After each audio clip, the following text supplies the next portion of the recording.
Welcome to episode 157 of OTD, your daily dose of soccer history by 17 Lost Guy. It's April 6, 1996, San Jose, Spartan Stadium. And today's story is about a goal that arrived not just late, but right on time. Because for months, really for years, American soccer had been building toward this night. New league, new logos, new owners, new promises, and new anxiety. And hanging over all of it was one terrible possibility.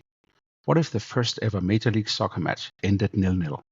What if all the fireworks, all the television build-up, all the World Cup afterglow, all the money and faith and planning led to a flat, scoreless rock? That was the fear. But then, in the 87th minute, Eric Wynalda took the ball, glided between defenders, and bent a shot into the corner. San Jose Clash 1, DC United 0. And just like that, MLS had its first goal, its first winner, and maybe the first real sign that this American attempt might actually stick. But how did we get here?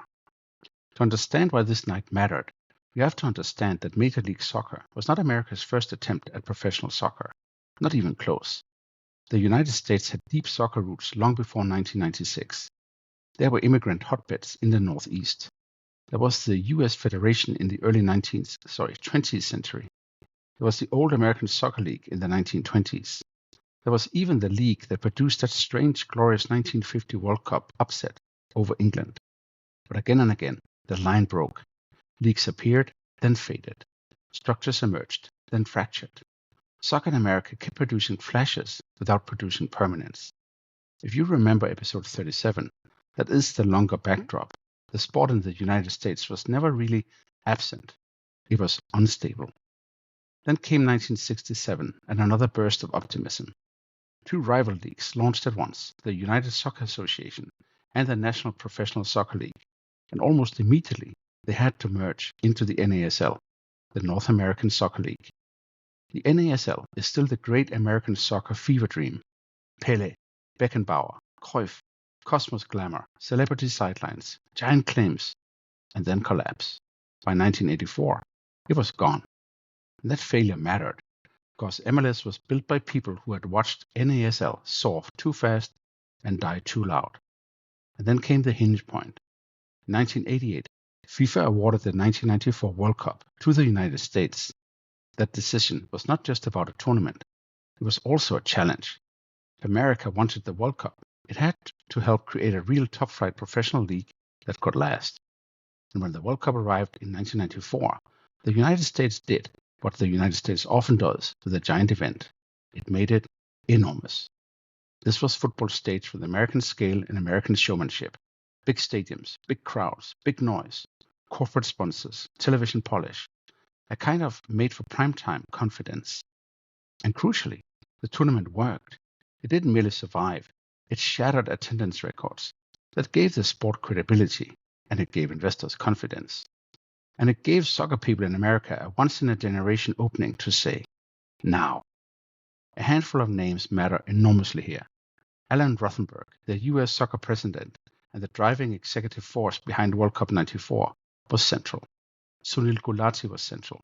And on the ownership and survival side, Lamar Hunt mattered hugely.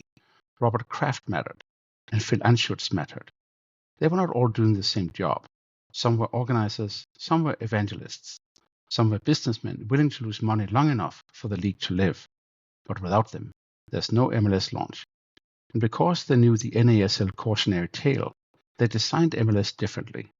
Single entity structure, cost controls, centralized player contracts, a league trying, sometimes awkwardly, to be American enough to sell and disciplined enough to not self-destruct. That is the world that arrived in San Jose on April 6, 1996. And even the details of the night felt like a test. There was FIFA President João Avalanche. There was Alan Rothenberg. There was actor Andrew Shue for the coin toss. There was a parade of recognizable faces, from Alexi Lalas to Carlos Valderrama. There was a sellout crowd, and there was anticipation. And there was the dread, because the match itself was not instantly beautiful. It was tense, a little stiff, a little nervous, a little like a league trying to find its feet in public. You could feel the players carrying more than 3 points. They were carrying the burden of launch night. DC United, coached by Bruce Arena, had big personalities and serious football brains. Marco Echeverri was there. John Harkes was there. Jeff Aguse was there. This would become the league's first great team. San Jose, then still the Clash, were at home and carried the weight of being first on stage, and still the score stayed 0-0 until the 87th minute. Wynalda got the ball, surged forward, slipped between challengers, wrong-footed Aguse, and curled his shot beyond Jeff Corsi. It was not just the first goal in MLS history, it was emotional relief. One executive later summed up the mood perfectly. Thank God for Eric Wynalda. So what? Well, first the irony. DC United lost their first game in league history, and then, by the end of the year, DC United were champions. That matters because it tells you something about early MLS. The league began with symbolism, but the season itself became a real story. The inaugural regular season ran 32 matches. The standings had that distinctly early MLS flavor. No ties in the old-fashioned sense. Shootouts to force decisions. American experimentation everywhere. Washington did not start like a champion, far from it. They stumbled early. They won none of their first 4. They won only 2 of the first 9. But the team grew. Jaime Moreno arrived in August. Arena settled the structure. Eddie Pope returned from the Olympics, and the talent began to cohere. Meanwhile, the regular season pace-setters were elsewhere. Tampa Bay Mutiny, the Carlos Valderrama and Roy Lassiter, finished top. There were other strong stories too. The league's first season was not a DC procession. And then came the playoffs. In those years, the conference rounds were best of 3, very American, very 1990s, very MLS, trying to find its own language. DC United got through the East. LA Galaxy came through the West. And the final, at Foxborough, became the season's perfect last twist. Galaxy were 2-0 up, DC seemingly beaten, and then the comeback. Tony Sané scored, Sean Medvedev equalized, and in extra time, Eddie Pope met an Echeverri set piece and buried their first golden goal. From losing the first match in league history to winning the first MLS Cup, that is a strong first chapter. And it was not a one-off. DC United became the league's first power. They won 3 of the first 4 MLS Cups. That matters because new leagues need dynasties. They need standards. They need teams that make the competition feel real. Then, over time, the power map changed. LA Galaxy became the glamour institution and, eventually, the most successful club in MLS Cup history. That is where Beckham landed in 2007, which takes us back to episode 72. And Beckham's arrival mattered because it turned MLS from survival story into global strategy. The so-called Beckham rule, the designated player era, the greater willingness to import star power, and eventually Beckham's own road to Inter Miami, all of that changed the league's ceiling. Elsewhere, MLS developed its own recurring types. New England Revolution became the great nearly men, reaching final after final and losing 5 of them. Columbus Crew became one of the league's steadiest institutions, surviving, evolving, and winning multiple titles across different eras. Seattle added scale, Atlanta added spectacle, and then Messi in Miami pushed the league into another level of global attention. So when we say MLS on this day is 30 years old, that doesn't mean it merely lasted. It means it built memory, it built hierarchy, it built institutions. Now to some bigger questions. How has MLS influenced the US MNT? The cleanest answer is this. MLS did not create the 1994 US national team. That team helped create MLS. But the generations after are a different story. MLS gave the men's game a domestic professional platform, then academies, then pathways, then minutes for young players, then transfer bridges to Europe. It didn't solve everything. American talent still develops through multiple channels, but MLS became part of the bloodstream. How about women's soccer? Of course, MLS didn't create the American women's game. The women's game in the United States built its own giant cultural force and in many ways led the sport nationally. Mia Hamm and the 1999 World Cup may have done as much for soccer's legitimacy in America as any men's league ever could. But what MLS did help create was a broader soccer economy, more stadiums, more front offices, more sponsors, and more markets where the sport could live year-round. That matters. and you can see it now in the scale and visibility of the NWSL. And youth soccer? This may be where the deepest change sits. Not because soccer has replaced the NFL or the NBA in total cultural power. It hasn't. But because it is no longer an outsider sport in the lives of American kids and families. It is one of the country's most played team sports. The challenge now is not introduction.